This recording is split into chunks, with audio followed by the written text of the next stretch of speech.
he would later step back and declare it all very good. Nothing bad or evil was part of his original design.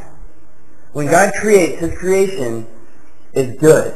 And because everything was created good, then everything also has the chance of being redeemed, of being made good again. So this is a verse that we're all familiar with. When I say, quote Genesis 1:1, most of us in here can probably do it. In the beginning, God created the heavens and the earth. But it doesn't stop there. Let's look on to verse 2. Verse 2 says, "Now the earth was without form and void, and darkness was over the face of the deep. And the Spirit of God was hovering over the face of the waters." Can you picture that? If you close your eyes and you see the darkness, and you think about these words, formless, void, dark, deep. It doesn't sound like a place I'd like to visit anytime soon. In fact, it sounds like a God-forsaken place, a place where God would not be found. This place sounds lonely, terrifying, chaotic, and hellish. But God was there.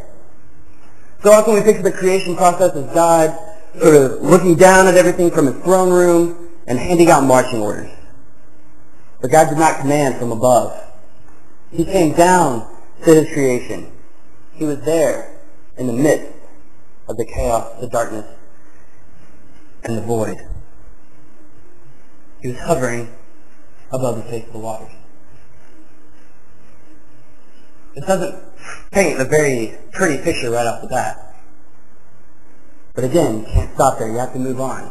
Everything changes in the next few verses. Let's look on. Verses 3 through 4. "And God said, 'Let there be light,' and there was light. And God saw that the light was good. And God separated the light from the darkness." God faced the chaos, the darkness head on, and created light. Even before creating the sun, the moon, or the stars. He himself was the light, and the light was good, and the light was separated from the darkness. And this, ladies and gentlemen, is the story of redemption. Creation with God is the process of redemption, and redemption is the process of creation. The two go hand in hand. There is no redemption apart from creation, and there is no creation apart from redemption. Creating and redeeming are one and the same with God.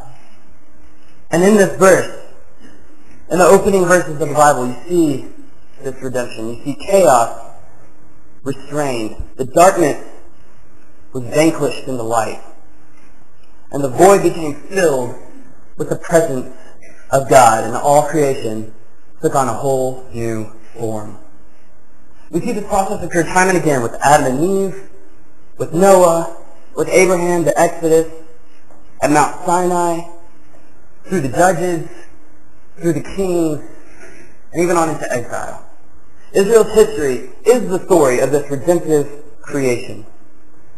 God brings peace out of the chaos, light out of the darkness.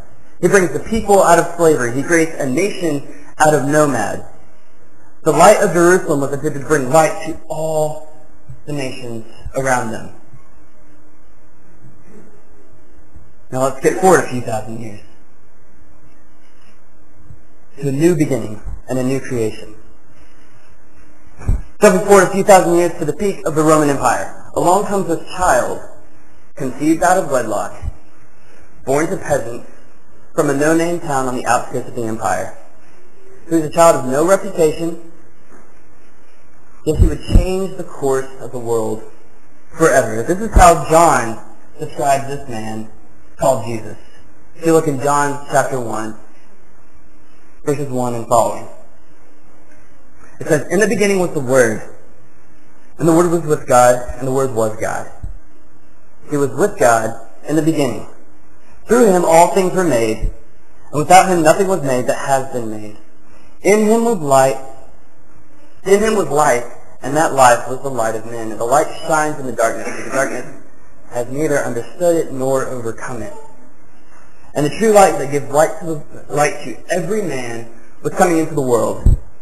He was in the world, and though the world was made through him, the world did not recognize him. He came to that which was his own, but his own people did not receive him. Yet to all who did receive him, to those who believed in his name, he gave the right to become children of God. Children not born of natural descent, nor human decision, or a husband's will, but born of God. And the Word became flesh and made his dwelling among us. And we have seen his glory, the glory of the one and only, who came from the Father, full of grace and truth. Did you notice some of the same images that we saw back in the beginning of Genesis? The beginning, creation, life, light out of darkness, formlessness, because the world did not recognize him, void, because he was not received. And not only was Jesus with God in the first creation, he has now come to bring about new creation, a new birth as children of God. He came to bring peace out of chaos, light out of darkness, understanding out of formlessness, and reception out of the void. And just as the Spirit of God hovered above the waters right in the middle of the chaos and calamity, so the Word of God that spoke creation into existence was taking on flesh and coming down to our level to bring about this new creation, this second birth. But the question remains, how is God planning on ushering in this new creation through Jesus? Simply being human wasn't enough. We humans have pretty much figured out how to overcome every obstacle in our way. We can cure diseases with medications and vaccines. We can create for ourselves just about anything we want, any luxury we could dream of. We can make ourselves look younger, thinner, healthier, stronger, sexier. There's nothing in our lives, There's so much in our lives that we can control. But there's one thing we can never control, and that's death. Death is the opposite of creation.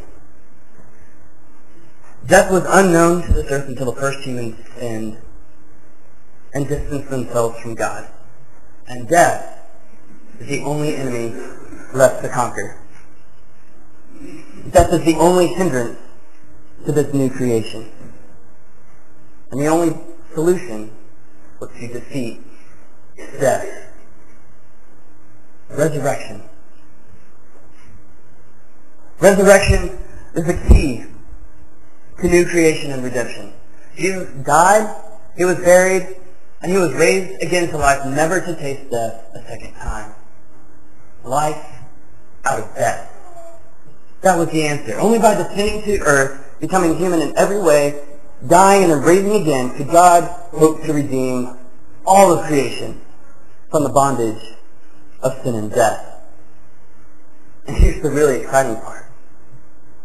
We have that same power within us. That same resurrection power is living inside of each and every one of you. Listen to Paul's bold claim in Romans 8:11. He says, "And if the Spirit of him who raised Jesus from the dead is living in you, he who raised Christ from the dead will also give life to our mortal bodies through the Spirit